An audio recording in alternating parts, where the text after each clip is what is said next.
Assalamualaikum warahmatullahi wabarakatuh. A'udzubillahi minasyaitonir rajim. Bismillahirrahmanirrahim. Alhamdulillahi rabbil alamin wassalatu wassalamu ala asyrafil anbiya'i wal mursalin wa ala alihi wa sahbihi ajma'in. Rabbi shrah li sadri wa yassir li amri wahlul 'uqdatam min lisani yafqahu qawli. Wala haula wala quwwata illa billahil aliyyil azim. Amma ba'du. Alhamdulillah, hari ini kita dapat bersama mempelajari jenayat darjah 5,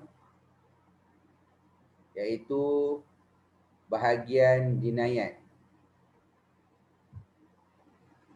Okey, di sini Ustaz senaraikan 5 jenis bahagian jenayat.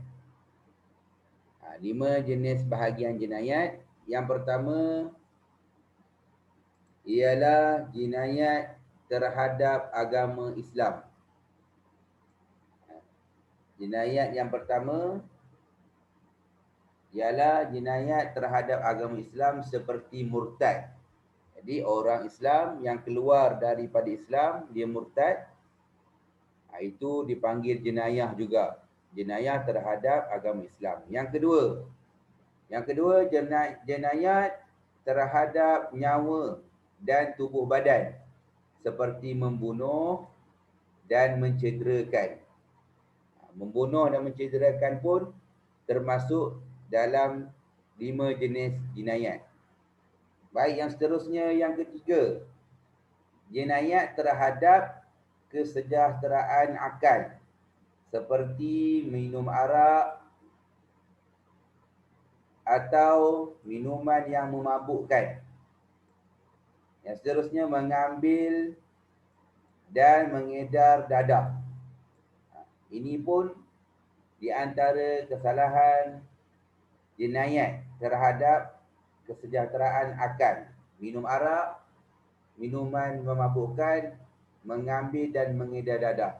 Jadi perkara ni kalau kita ataupun seseorang tu buat, kesalahan ni pun termasuk dalam jenayat juga. Yang seterusnya, bahagian jenayat yang keempat, jenayat terhadap keturunan dan kehormatan seperti berzina dan menuduh zina. Itu pun termasuk dalam bahagian jenayat juga. Yang seterusnya, jenayat terhadap harta benda seperti mencuri dan merompak.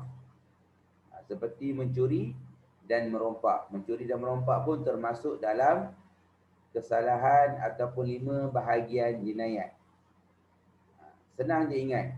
Yang pertama, murtad, membunuh, mencederakan, lepas tu menghilangkan akal, lepas tu keturunan, terhadap keturunan seperti zina. Yang seterusnya terhadap harta benda, mencuri dan merompak. Baik. Seterusnya, jenis-jenis kesalahan jenayat. Tadi 5 bahagian jenayat, ni jenis-jenis kesalahan jenayat. Saya senaraikan kesalahan yang pertama ialah kesalahan melakukan larangan. Yang kedua, kesalahan meninggalkan kewajipan. Okey, baik. Kita tengok kesalahan melakukan larangan. Apa kesalahan melakukan larangan? Contoh yang pertama, kesalahan melakukan larangan ialah membunuh ataupun mencederakan. Membunuh ataupun mencederakan. Yang kedua, mencuri, merompak dan menyamun. Mencuri, merompak dan menyamun. Itu pun masuk dalam kesalahan larangan. Yang seterusnya, berzina dan menuduh zina. Menuduh zina dan berzina, itu pun termasuk dalam kesalahan melakukan larangan. Yang seterusnya, minum arak. Minum arak pun kesalahan melakukan larangan. Yang seterusnya, murtad. Yang seterusnya, mencabul, memperkosa dan sumbang mahram. Mencabul, memperkosa dan sumah maram. Itu pun termasuk dalam kesalahan melakukan larangan. Yang seterusnya, menggugurkan kandungan.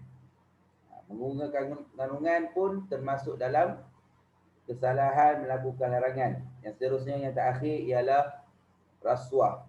Rasuah pun termasuk dalam melakukan kesalahan melakukan larangan. Yang Ustaz sebut ni, kesalahan melakukan larangan ni maksudnya dalam Al-Quran ataupun hadis telah melarang kita membuat kesalahan tersebut. Contohnya membunuh. Al-Quran pun kata tak boleh membunuh. Mencuri atau merompak. Ada dalam Al-Quran, pencuri laki-laki, pencuri perempuan kena potong tangan. Berzina. Berzina pun ada bagi tahu dalam Al-Quran. Berzina perempuan, berzina laki-laki kena sebat. Minum arak. Allah suruh jauhkan kita daripada arak. Jangan mabuk. Murtad, ridah. Ini pun ada dalam Al-Quran. Mencabul ataupun sumah mahram pun ada dalam Quran. Yang kesemua ini ialah dilarang oleh Islam ataupun syarak larang buat perkara ini. Itu dipanggil kesalahan melakukan larangan. Kena faham, larangan bermaksud perkara yang ada dalam Al-Quran yang Allah larang kita buat. Itu maksud kesalahan melakukan larangan. Wallahu a'lam. Baiklah. Terima kasih kerana menonton video Ustaz. Di video yang akan datang, Ustaz akan menerangkan kesalahan meninggalkan kewajipan. Ustaz akhiri dengan wabillahi taufiq wa hidayah. Wassalamualaikum warahmatullahi wabarakatuh.